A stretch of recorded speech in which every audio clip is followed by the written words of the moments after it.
Welcome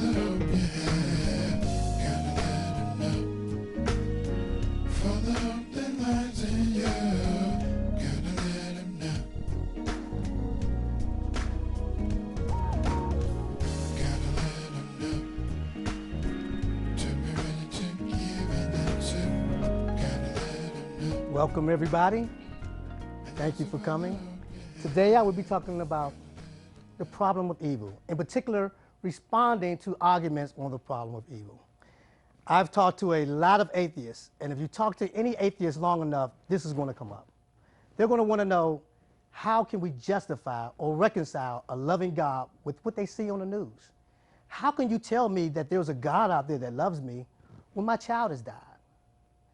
These are issues that atheists have used for centuries to prove that God does not exist. But not only that, these are also issues that believers struggle with, because believers have bad things happen to them as well. So we're going to talk about these things. We're going to deal with the most typical arguments that atheists and that skeptics bring up as far as why there is evil. Let me give you a roadmap of what I'm going to be talking about. First, I'm going to talk about what is evil. That should be the first thing. We need to define what evil is. Where did evil come from? What's its source? Why can't evil be stopped? I mean, evil has been going on ever since the garden. Why can't it just be stopped? What is the purpose of evil? Is there really a purpose for evil? Can evil actually be used for some good purpose? What about natural disasters? Because people aren't involved in natural disasters. If there's a hurricane, we can't say, you can't blame a person on that. That has to be God, right? Couldn't God make a world without evil? I mean, why do we have this world with so much evil? Couldn't God just make a world where people would be nice to one another?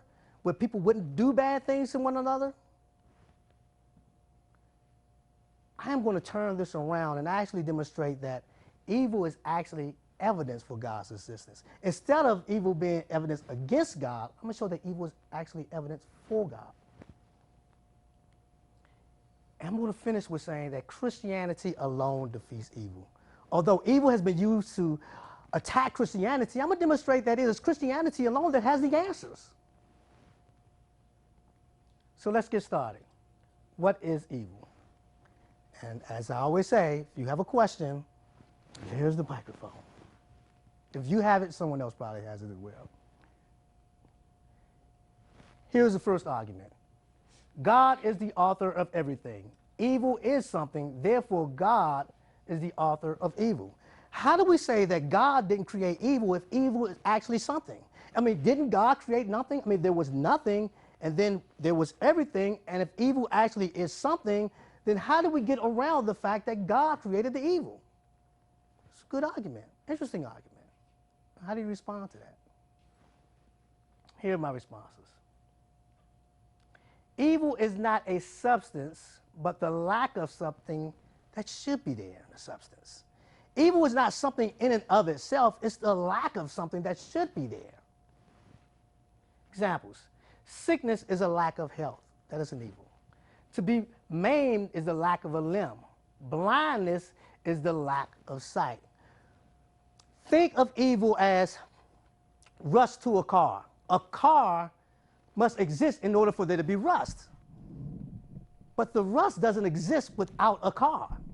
So evil is not something that exists in and of itself. You can't show me a pound of evil. You can't package up evil. You can't weigh evil, because evil is not something in and of itself. It's just something that is lacking in something else that should actually be there. Where did evil come from? Here's another argument.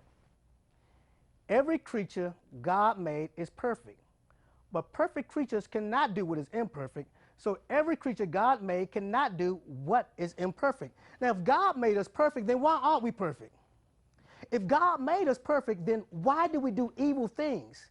If God made us perfect, then why is there any evil in the world at all? That's another good question, another argument used. Responses. God did make everything perfect. One of the perfect things God made was free creatures. We are free. That is part of our perfection. That is part of what makes us perfect. Free will is the cause of evil. Every time you see an evil act, it is done because someone used their free will to do it. The rapist used his free will to rape someone. The murderer uses free will to murder someone. The thief uses free will to steal from someone. Every time you see an act of evil, it's because someone used their free will in order to act that out on someone else. So imperfection, which is evil, can arise from perfection, not directly, but indirectly through freedom, because it is that freedom that allows us to do good, but also allows us to do bad. I used to struggle when I was a believer on why in the world God created this beautiful garden. And God said, he said, you can eat anything that you want from this garden except for this one tree. But why? I was really bothered by that, because God knew that they would eat from that tree. Then why in the world did he put it there? Why not just make a garden with trees that they could just eat from? Then when I started learning about evil and free will, it dawned on me.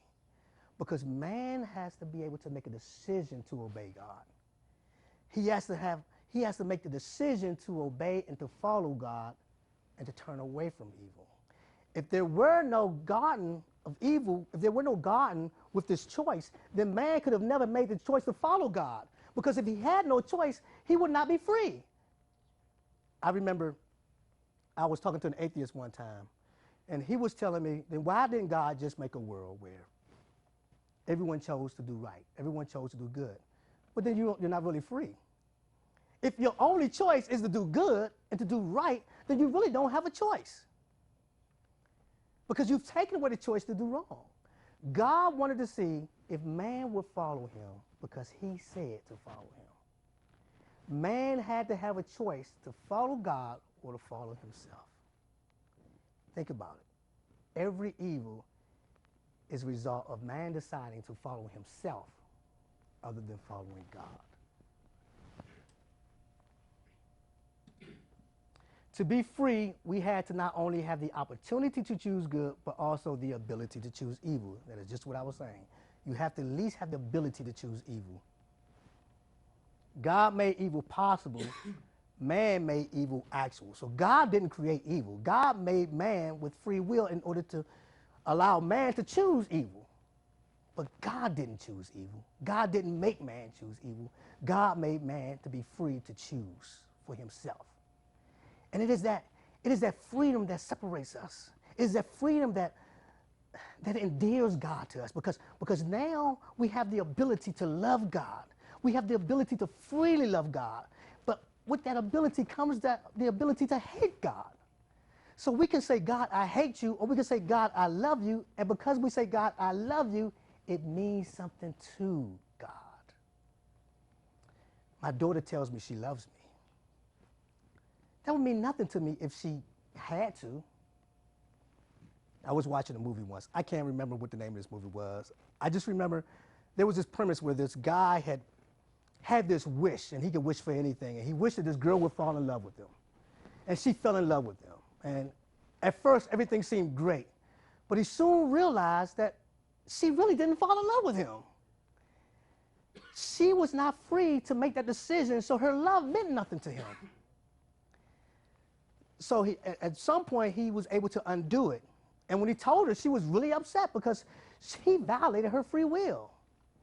And at the end of the story, they decided to get to know one another, really, because then they were exercising their free will. But before, that love meant nothing to anyone. It didn't mean anything to him. It didn't mean anything to her because she was forced to love.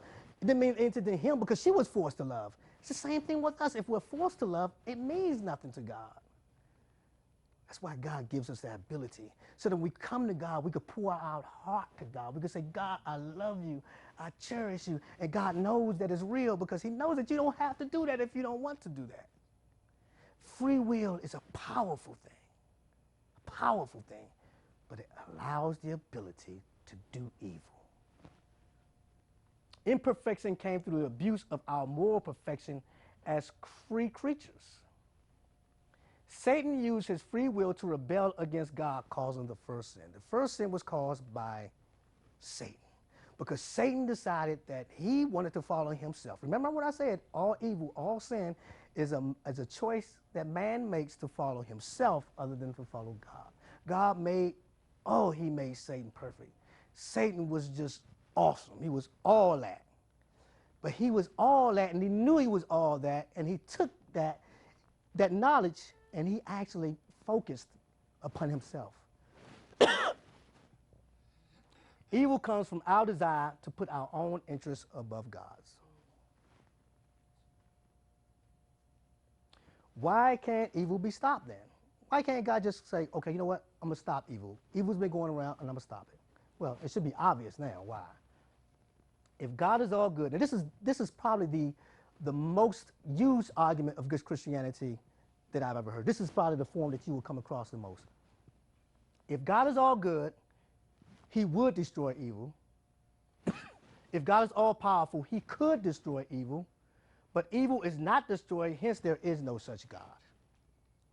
So how do you get around that? If God is all powerful, then he has the ability to destroy evil, correct? If he's all loving, he has the desire to destroy evil, right? Well, if he has the ability and the power and the desire, then why is there evil? You mean to say that there are things that God desires and he just cannot have? Responses. God cannot destroy evil without destroying freedom, as I said it. Think about this. Think if you were chastised by God every time you made a decision that was ungodly. Think if every time you thought a thought that was ungodly, God slapped you upside the head. How much free will would you have, and what kind of a life would that be? It bothers me when I see all the evil going on in the world as well. But I also realize that if God stopped me every time I wanted to do evil, I wouldn't be doing a whole lot of stuff. God allows us to do all the evil we want, but we have to reconcile that at some point. At some point, the balance sheets will be adjusted, but that's in the other life. But sometimes it's in this life as well. As long as free beings choose evil, God cannot destroy evil without destroying their freedom. But to destroy the freedom God has willed free creatures is not a good, but an evil. If God actually destroyed our freedom and took away our freedom, that would be evil. That would be evil because freedom is a good thing. Free choice, free will is a good thing. And God doesn't want to take good things away from us. Some physical suffering is a result of our own free choice. Now think about this. Don't eat pork chops every day and blame God because you got high blood pressure. That ain't God's fault. And we do things all the time to ourselves and we blame God. It's not God's fault that you're not taking care of yourself. It's not God's fault that you're not doing the things that you should do with your body. It's not God's fault that you're not working out or all the things that you should do. Don't blame God when you're sick.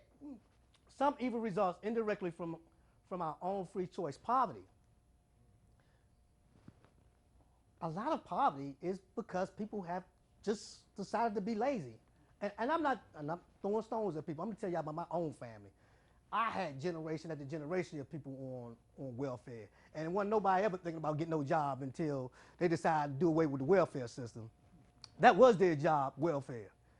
So is it God's fault that these people are on welfare? Is it God's fault that some people are poor? I mean, I'm talking about all people, but we can't blame God for all poor people. We can't blame God for people who won't do what they need to do. We can't blame God because we're not doing what we need to do in order to move ourselves ahead. That's not God's fault.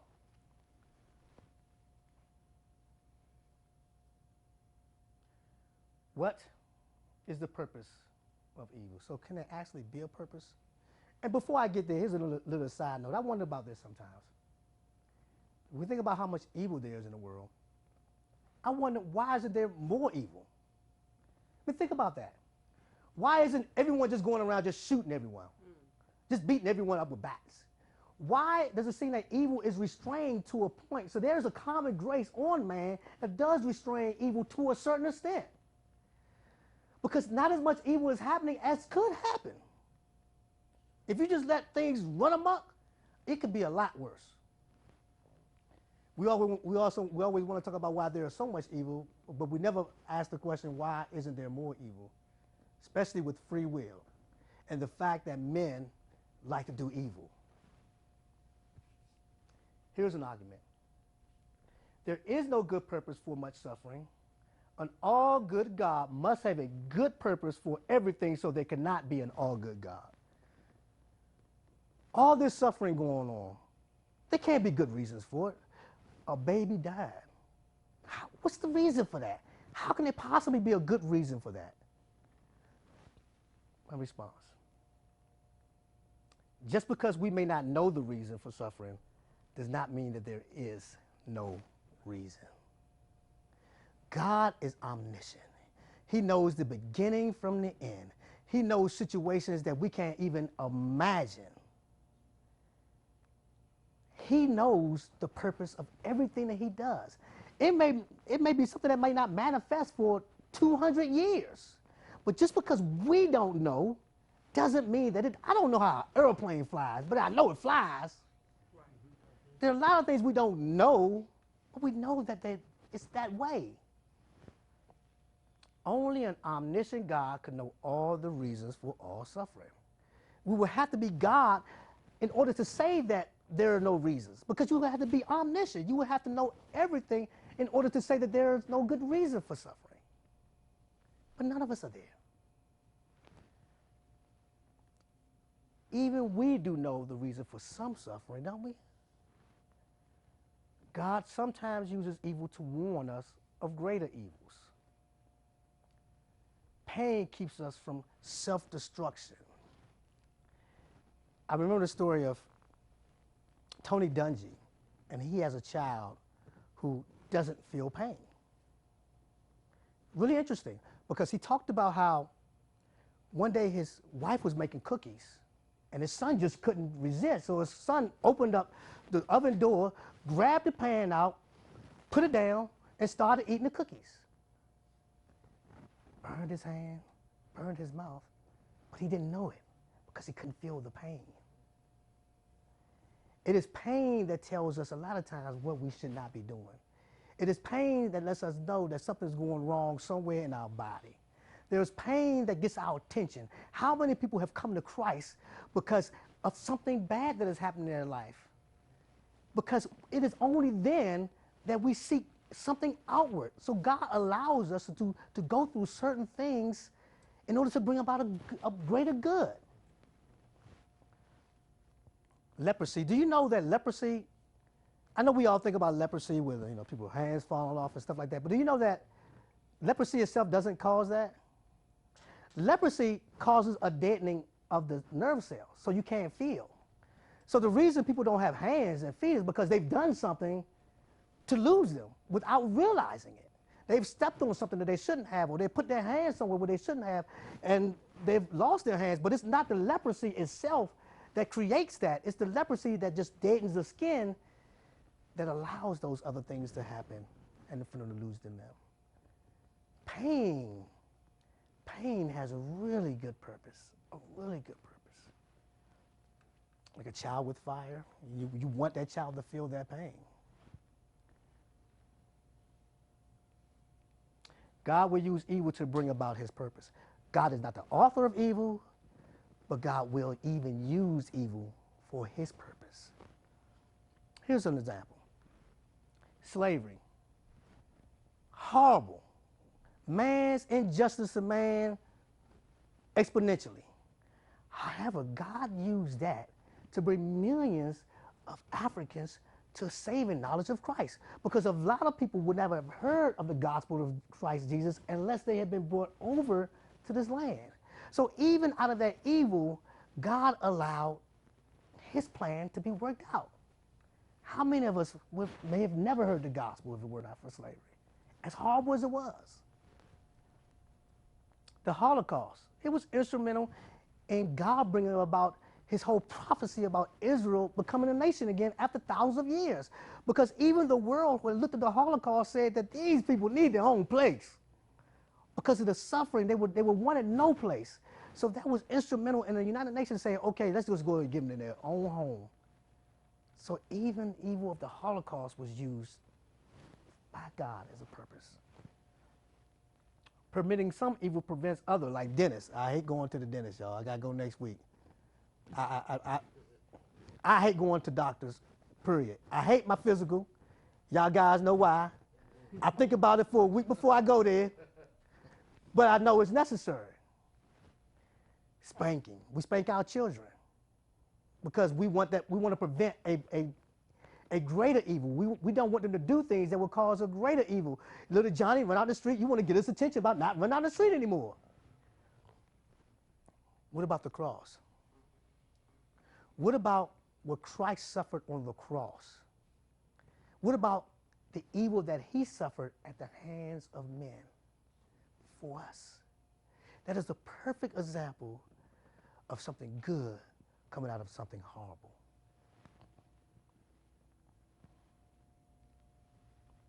God will also use evil to develop spiritual maturity. Judges 2:21-23. I will no longer drive out before them any of the nations Joshua left when he died. I will use them to test Israel and to see whether they will keep the way of the Lord and walk in it as their forefathers did. God told the children of Israel to go into the land, to get rid of everybody in the land. They didn't do it. They didn't do it. So God said, okay, you don't want to do it? I'm going to use these same people who I told you to get rid of. I'm going to use them to test you. I'm going to use them to see if you're going to follow me. Didn't want to do my way? Okay, well, I'm going to use them. And think about this. Doesn't God use Satan to test us all the time? When Satan rebelled, God didn't just automatically destroy Satan. He said, no, okay, I'm going to let you hang around. And Satan is used to tempt us. He is used to tempt Christians and people all over the world. But that is God allowing this to happen to bring about his purpose. James 1:2-3. Consider it pure joy, my brothers, whenever you face trials of many kinds, because you know that the testing of your faith develops perseverance. Perseverance, trials, tribulations. These are things that God used to refine us, to make us into the person that he wants us to be. God uses these situations. You say, okay, all right, that's fine. That's all good and dandy. But what about natural disasters? What about Katrina? What did God have to do with that? Why in the world would God allow natural disasters to happen when obviously that had nothing to do with someone making a decision? Obviously, no one made a decision that allowed a hurricane to happen or allowed a famine to happen. So then these must be God's doing, correct? Here's the argument. Moral evil is explained by free choice, but some natural evil does not result from free choice. Natural evil cannot be explained by the free choice of creatures. Hence, God must be responsible for natural evil. God must be the one who is responsible for natural evil because he's the one behind nature. But natural evil causes innocent suffering and death. Therefore, God is responsible for innocent suffering and death. If God brings the famine, if God brings the hurricane, then how do we get around the fact that God is responsible for the deaths that come as a result of those? How do we get around that? That's really, really good question. Really a good question. This is how I respond. When man fell in the garden, not just man fell, but all creation fell. Everything fell. We see what Jesus talks about, the end of the coming of the age, and he talks about the earthquakes and the birth pains. Every natural disaster is also a result of human free will. Think about this. If man fell and this earth has fallen, isn't the whole universe fallen? Because how can you have a perfect universe if the whole planet is imperfect. How can you have a perfect basket of apples if one of them's rotten? So the minute one part of the creation fell, all of the creation fell. And as a result of that fall, we see natural disasters. Romans 8:20-21. For the creation was subjected to frustration, not by its own will, but by the will of the one who subjected it in hope that the creation itself would be liberated from its bondage to decay. The creation itself is in bondage. Creation itself is fallen. Now, this is going to sound a little insensitive, I know, but bear with me. It is not God's fault that people live in an area prone to famine and severe weather. Now, if you live in the desert, don't blame God that you're not growing crops. It's not his fault that you can't make crops grow out of the dust. He didn't design the dust to grow crops. And we blame things on God that's really not his fault. Look at some of the things that happened. For instance, like in New Orleans when we had Katrina, how is that God's fault? I mean, hurricanes happen. How is it God's fault that people live below sea level? How is it God's fault that people built a levee that was faulty? How is that God's fault? It amazes me how we want to turn and blame everything on God when it's our fault. How many times have I watched TV when something evil was going on and one of the stars would say, well, I guess God's not listening. Guess God's not paying attention. Guess God's closed his ear. Guess God doesn't care. God has nothing to do with these things. We are the cause of these things. It is not God's fault that he's not always saving us from our own stupid issues. Do y'all remember Rwanda? Am I showing my age? Rwanda broke my heart because you had a whole nation of people who were dying, who were suffering from famine. You had the United Nations band together to feed this country. United Nations is always at the forefront when it comes to helping other nations because of our Christian background. What happened? We supplied all this food, and then you had the warlords who hoarded the food and didn't allow the people to have the food. How is it God's fault that these warlords hoarded the food? How is that God's fault?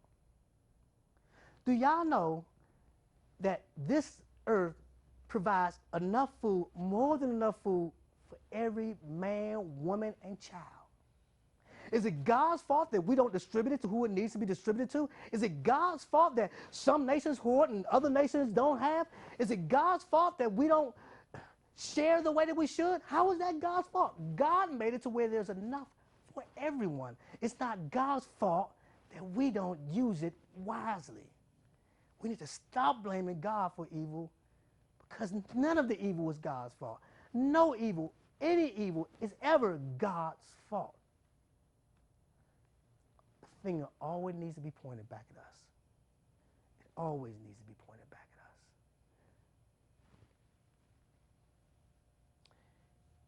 Here's another one. It is not wrong for God to take life since he gave life. I think we lose sight of this. I think we really lose sight of this.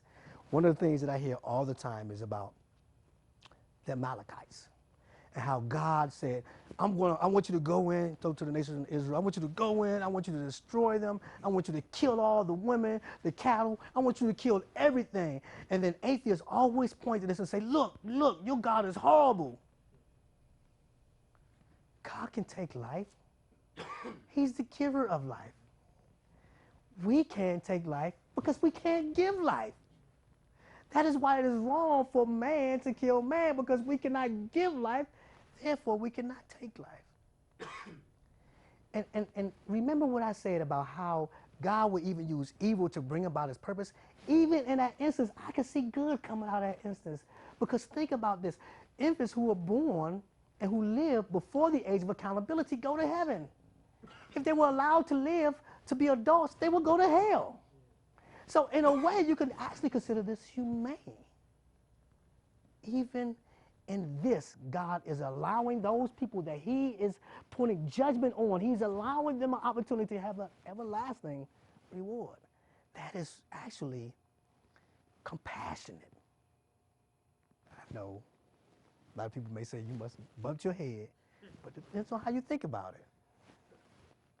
Couldn't God make a world without evil? Before I answer that, I have a question. Couldn't God make a world where there was just like a little bit less evil? What about one less murder a day? What about that? Okay.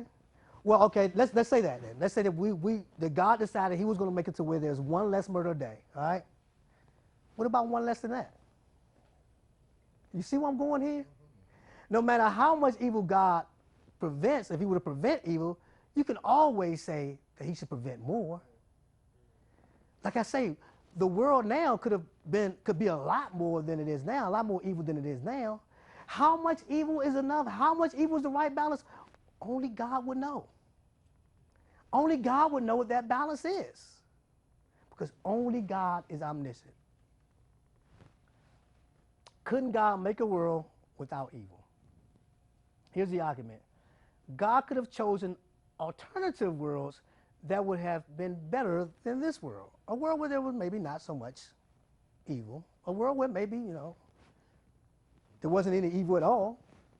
Let's look at some of these alternatives. God could have created nothing. That's an option. He could have created absolutely nothing. Response. The things God created were good, and it is good just to exist. Nothing is not good. You can't say there's nothing over there and it's good. If I gave my wife a ring box and she opened it up and there was nothing in there, that's not good. That wouldn't be good for me on a lot of different levels. But when she opens it up and sees a diamond, see, that is good. Nothing is not good. God could have created a world without free creatures. I mean, couldn't God have, like I said before, he could have created a world where everyone just did the right thing. Like the atheist said, couldn't God make a world where people just choose to do the right thing? But I think I've already answered that, haven't I? A non-moral world is not a good world. If you can't choose to do wrong and you can only choose to do right, then you're not really doing anything. You're not doing anything good because you can't do good or bad because you don't really have a choice. So it's like a robot. If I have a robot and I wound it up and the robot, went 5 feet, I can't say that was good because the robot was programmed to do that.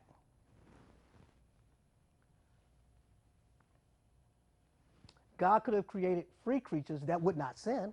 That's an interesting one. Okay, God could have created people who have free will but never sin. Any thoughts about that? You have free will but you never sin. Yeah, something wrong with that statement. That's like an oxymoron, isn't it? That's not possible. Because how can you have free will but not sin? If you have free will, then you have to have the ability to sin. And if you're going to have the ability to sin, we all know that you're going to sin. That's just the nature of the beast. God could have created a world without free creatures. Well, that's true. Yeah. God cannot force anyone to love him. Forced love is rape. If you're not free, then you're a robot. Then God is forcing his love on you. Like I said, that love means absolutely nothing to God.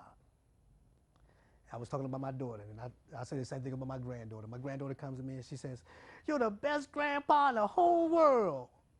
Oh, man, that melts me. That melts me because she didn't have to say that.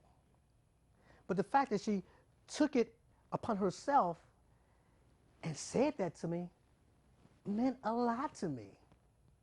That's how it is when we go to God and say, we just love you. You're just awesome. You're just magnificent. God is like, yeah, you're right. It means something to him.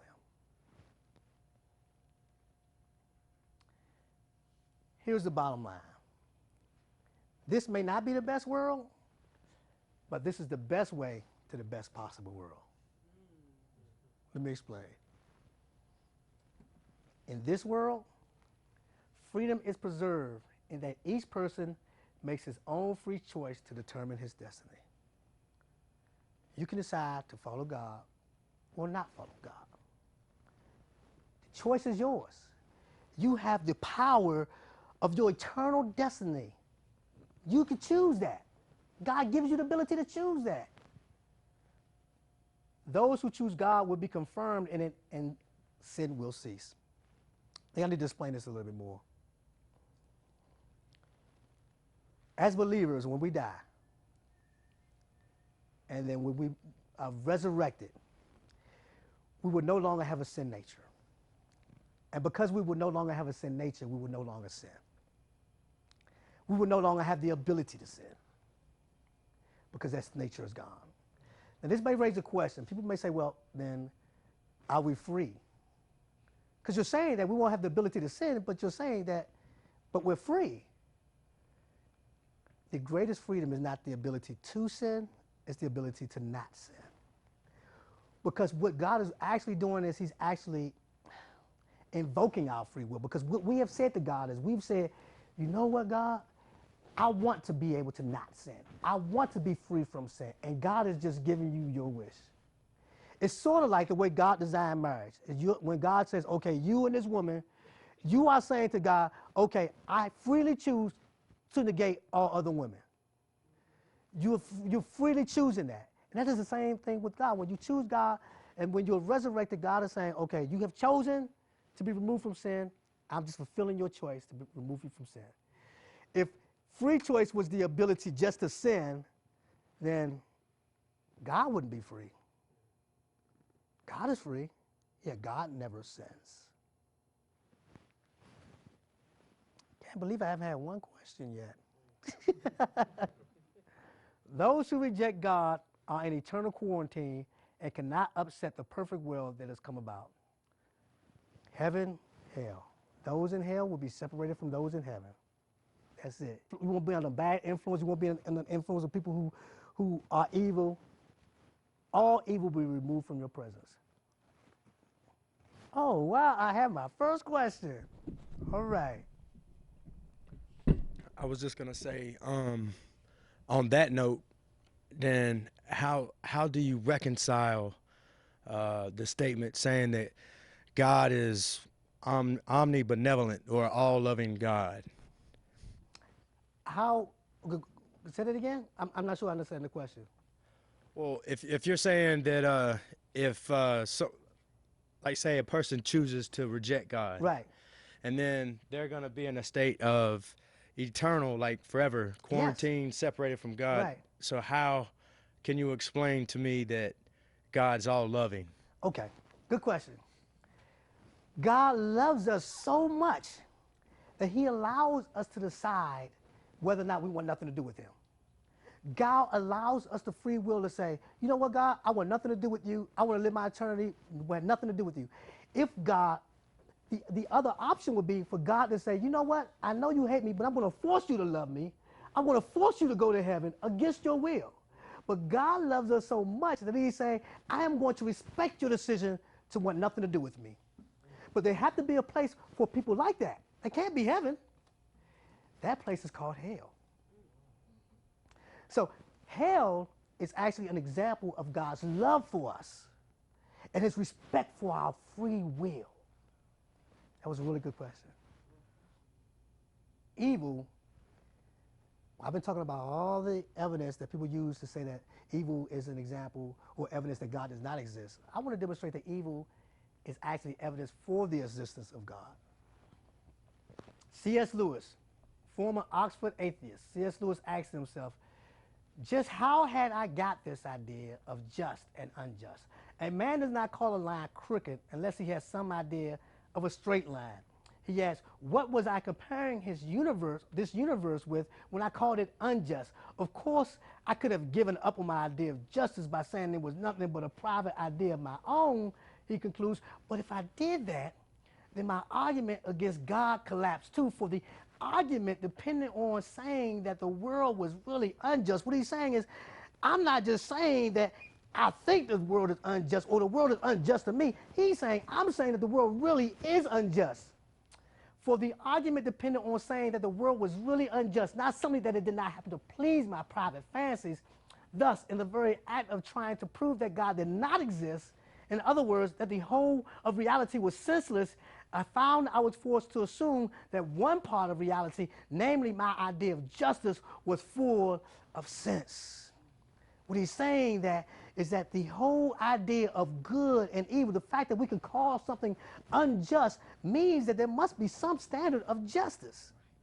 And the example I love to use is after World War II, when the Nazis were being brought up in the UN for war crimes, and the Nazis said, well, we didn't break anyone's laws. We were going against, we had our own laws, our own nation. But the people on the Security Council knew that there was a law that was above their law that they held them accountable to. And that law above man, that law that we always appeal to whenever we're appealing to something that is completely unjust, we appeal to a law that's higher than man. That law is God.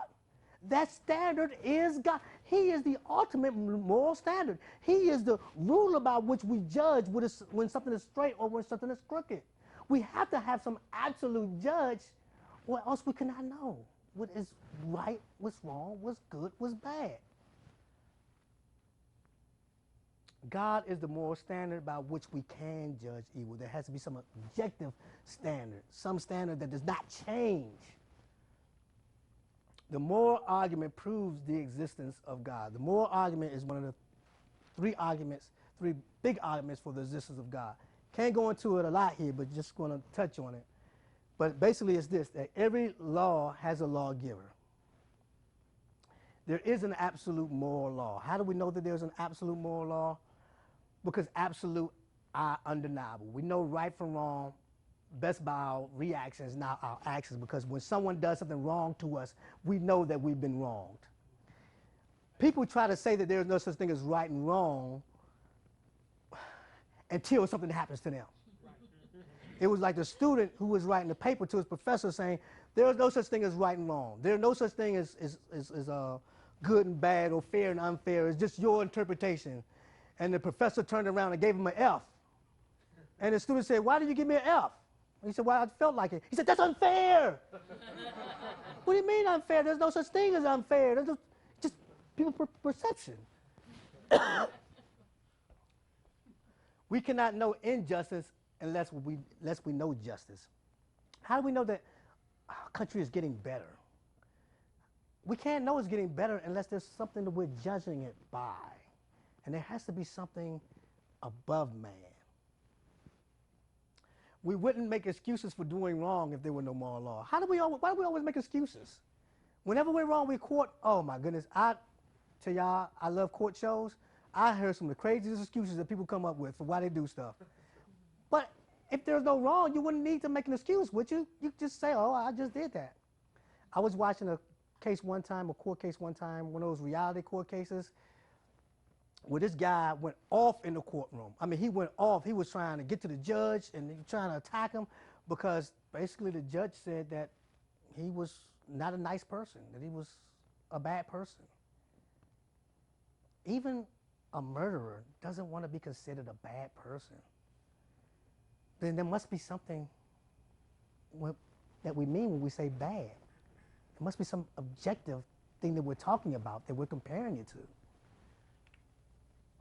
We wouldn't know the world was getting worse, I just mentioned that, if there was no moral law. No moral law. Why would you even stop slavery? If you can't get better, or if you can't improve, then why stop slavery? And why? There's no real reason to. Therefore, there is an absolute moral lawgiver. So this is actually evidence for the existence of God. Christianity alone defeats evil. This is remarkable because the whole argument of evil is used to attack Christianity, when in reality, Christianity is the only thing that has the solution, the only thing that has the answer. Let's look at some of the worldviews and how they look at evil and see why they just don't quite cut it. Pantheism. Pantheism is the belief that everything is God. tree is God, this projector is God, I'm God, everything is God. In pantheism, there is no such thing as evil. Actually, everything is an illusion. This world's not really real. It's just like an illusion. Right? The belief that evil is unreal does not correspond to reality. We just know better. We just know that there's evil. I mean, it just doesn't make any sense to deny that there's evil. And it's really funny because pantheists know that they're evil, but they live their life that way. A pantheist, will look both ways before he crosses the street because he believes that's a real bus. And one of the favorite stories I've heard of this is Mark Twain told the story about a pantheist to whom Mark Twain owed money. And the pantheist was like, you need to pay me up. And Mark Twain said, well, why don't I just pay you in make-believe dollars? And the pantheist did not like that idea. He wanted real dollars, threatened to take him to a real court. So it's nice to say that there is some such thing as evil or that the world is not real. Who lives their life that way? Pantheists want nice things just like everybody else wants nice things. It does not explain the existence of evil. There's just no way for pantheism to explain the existence of evil. And like I say, it's contrary to our experience. What about atheism? The belief that there is no God. Can that view defeat evil? No, they believe that evil is real, but it has no way to deal with it. Evil must be defeated by man. So that's when you see humanism, where man has to do everything, and man has to set the record straight, and man has to put laws in place to make sure people act right. Because it's up to man to make people act right, because man must defeat evil, because only man is what exists. There is no God, man. So atheism can't defeat evil, because I still see evil. I don't see it getting any better. Do y'all see it getting better or worse? I think it's getting worse if y'all ask me. So that's not the answer. What about polytheism, the belief in many gods? When I talk about this, I'm talking about Mormons. They believe that, you become your own God. They believe that there are a lot of gods. Or nowadays we have the pagans who believe in some of the pagans believe in Mother Earth and all that type of stuff, or even like the ancient Greeks with Zeus and Mars and all those type of gods. How do they deal with evil? They believe evil is necessary. I mean, there is no mechanism for getting rid of evil. It's just necessary. You just put up with it. It's just there. Learn to live with it. Finite godism. Finite godism is the view that God is all-powerful. No. Let me correct that. God is not all-powerful. God is like a really, really powerful man. He's just really basically doing the best he can. He can't defeat evil because he's not really powerful enough. You got to give him credit, though, because he's doing the best he can. He's not all-powerful. It's really interesting because there's a guy who hosted this. His name is Rabbi Harold Kushner. I see him on TV a lot. He's written a book. Matter of fact, Dr. Geisler debated him. And he came to this idea because he had a son who was at 7 years old. I think he almost died of old age. He had this disease where you age really rapidly. And so he really struggled with why God wouldn't heal his child. And the thing that he came up with is the result of his thinking is that the reason God didn't heal his child is because God just couldn't. He just wasn't powerful enough. He just not able. So God is limited in love and all power, so he either can't or won't defeat either. So, he's not all that loving. He's not all loving, he's not all powerful, so, doesn't really care all that much, and even if he did, he really couldn't do it anyway. Islam gets closer than the other worldviews, because Islam does have a heaven and a hell. Here's the problem. There is no triumph of good over evil. People in heaven are ungenerated. Here's my point. In Islam, there is a heaven and there is a hell, but you aren't regenerated. You aren't. Remember how I said before how you become permatized in a sinless condition. So you won't have the ability to sin anymore. You don't sin anymore. That doesn't happen in Islam. In Islam, if you create one more good deed than bad deed, then you get to heaven. So you got rapists in heaven, you got murderers in heaven. They just may have done, things to offset that. But they still have those issues in heaven because they're not regenerated. So you still gotta lock your car door, still gotta lock your door, you still gotta, might still have to carry some protection with you, whatever. Because the man himself is not regenerated. So if man is not regenerated, then you can't have a triumph of evil over good, because you are still evil. Evil still lurks in your heart. You still have the old man inside of you. So there's no way to get around that. Only in Christianity is evil defeated. There is coming in the future world where evil will be defeated and a greater good achieved. One of the great things about what God did with this world is he allowed evil to exist so that he could actually defeat evil.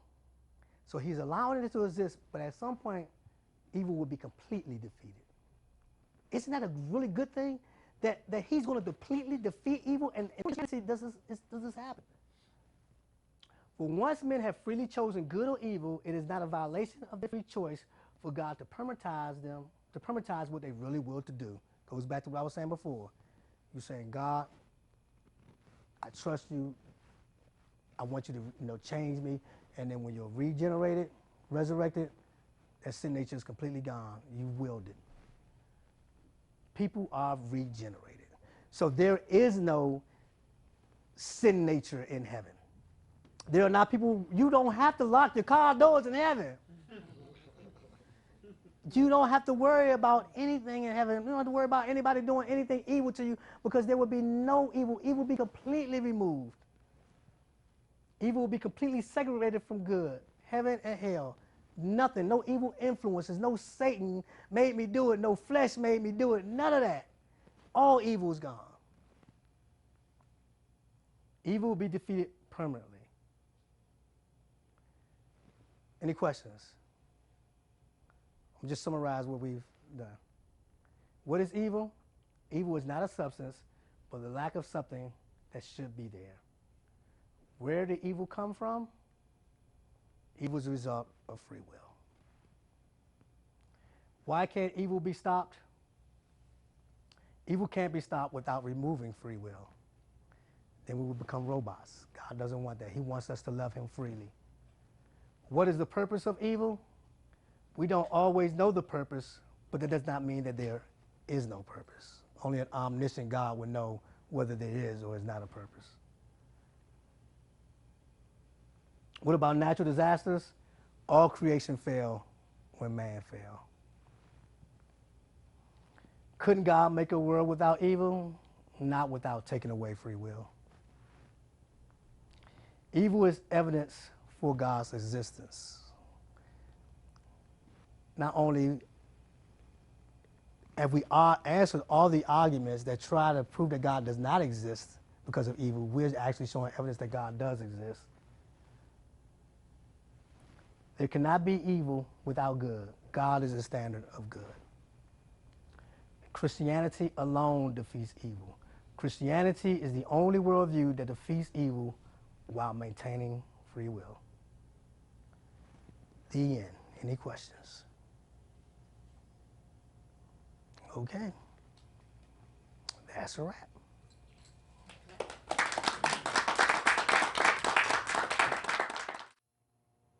That concludes this episode of Giving an Answer and the topic, the problem of evil. Be sure to join me again next time, and until then, goodbye and God bless.